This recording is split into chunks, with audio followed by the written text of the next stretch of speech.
Viaggiando attraverso il Veneto alla scoperta delle sue meraviglie, sono sempre più convinto che non lo conosco abbastanza. Oggi sono a Cittadella, imparerò la sua storia, sfiderò la paura dell'altezza al di sopra delle sue mura, cercherò di scoprirne le curiosità, mi farò avvolgere dalla sua atmosfera medievale.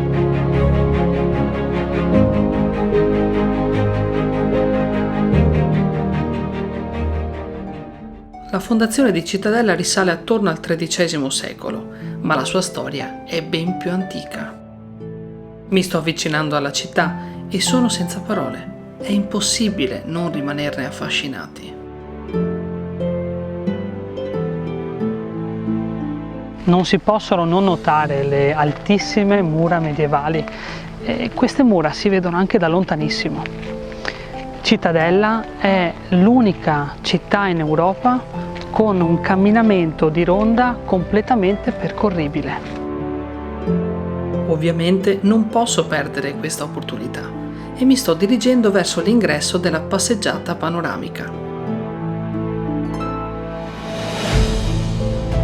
La biglietteria è presso la Porta Bassano e mi sto per incontrare con Monica.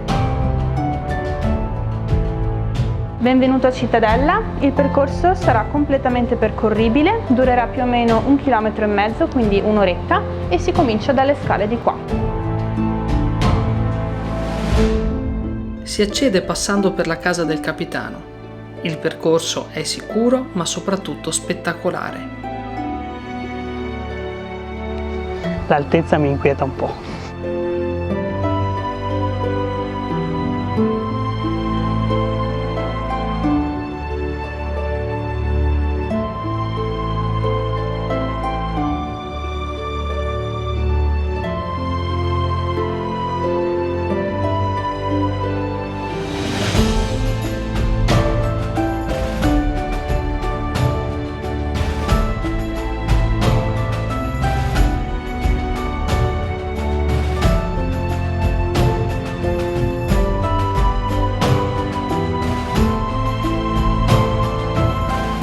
Quest'anno le mura compiono 800 anni.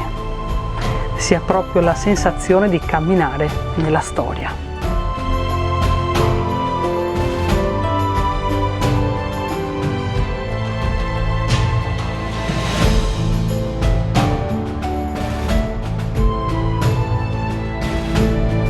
Il punto più fortificato dell'intera cinta era la Porta Bassanese.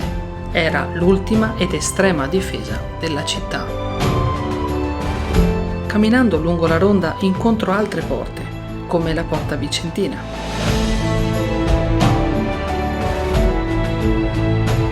La Porta Treviso è l'ingresso orientale alla città. Come la Porta Vicenza, anche questa presenta un torrione molto alto.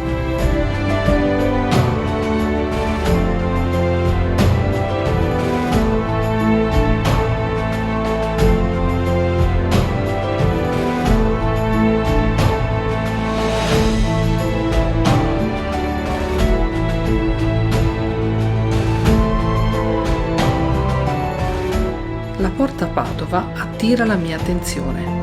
La Porta Padovana costituiva l'ingresso principale alla città. Di fianco alla Porta Padova c'è la famosa Torre di Malta. È stata costruita nel 1251 da Ezzelino III da Romano come prigione. Anche Dante cita la Torre di Malta come luogo di sofferenze inaudite. Possiamo dire che forse Dante con i ghibellini calcava un pochino la mano. La prigione ovviamente non c'è più, al suo posto il Museo Civico Archeologico.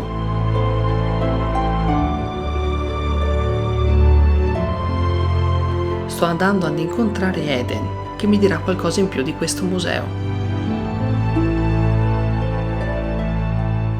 Benvenuto al Museo Archeologico di Cittadella. Qui possiamo trovare dei reperti di tutte le epoche storiche che ha vissuto Cittadella. L'età del bronzo e del ferro invece sono conservati da questa parte del museo.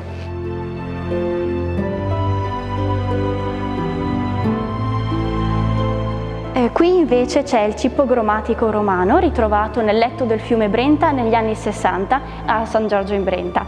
All'epoca dei Romani si trovava all'incrocio di due strade. Qui abbiamo dei reperti medievali e del vasellame rinascimentale riccamente decorato.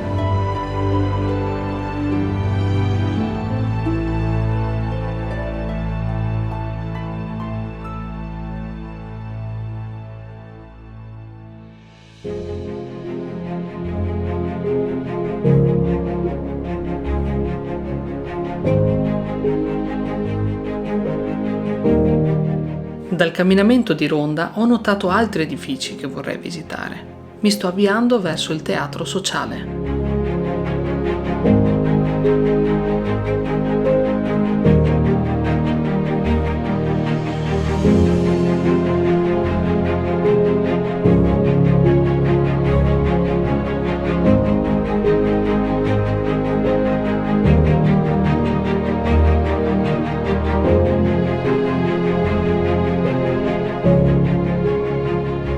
Siamo all'interno del Teatro Sociale, un gioiellino nato nel 1817 su richiesta di alcuni cittadini di Cittadella che appartenevano alla locale filarmonica che era nata qualche anno prima, nel 1804.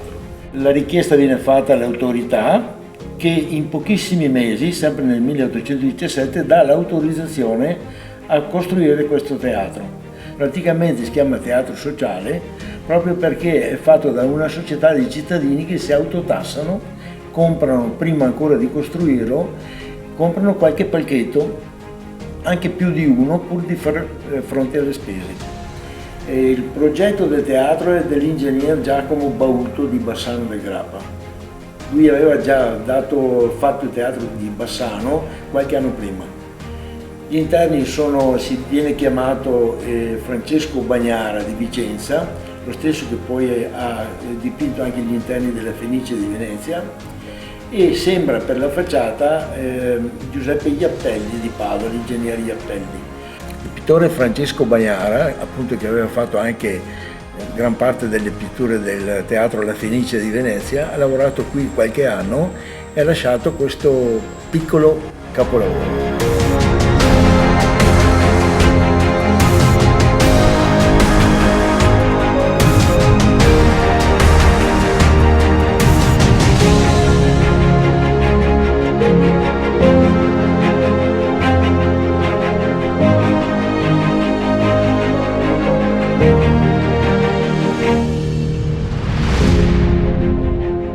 Mi sto dirigendo verso il Duomo di Cittadella. All'interno, opere di grande valore.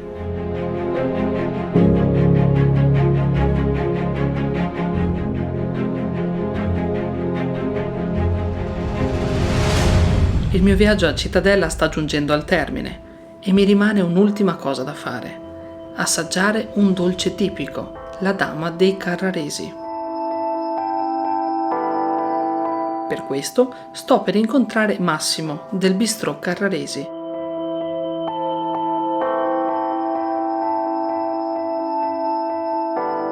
La Dama dei Carraresi nasce da un insieme di idee, da un connubio, da una sinergia tra me e Francesco Rossi, che è il depositario della memoria storica di quello che qua una volta c'era, e quindi la famosissima pasticceria Rossi. E la voglia era proprio quello di ridare vita a un dolce che aveva reso famosa Cittadella. La volontà appunto è stata quella di rimodernizzare un po' quello che era un dolce storico di Cittadella, e quindi l'abbiamo reso un po' più soffice, un po' più alto, mantenendo comunque l'autenticità dei sapori e l'originalità del prodotto. Quindi non troverai conservanti, non troverai coloranti, ma potrai separare la genuinità della materia prima fresca con cui viene fatto, e sono sicuro che ti piacerà moltissimo.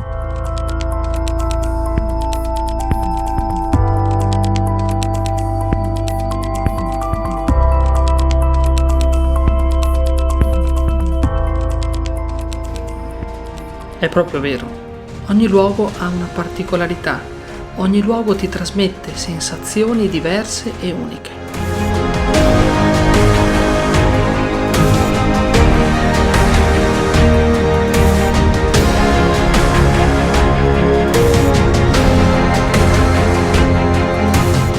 Cittadella ha la capacità di avvolgerti, prenderti e trasportarti in un'altra epoca.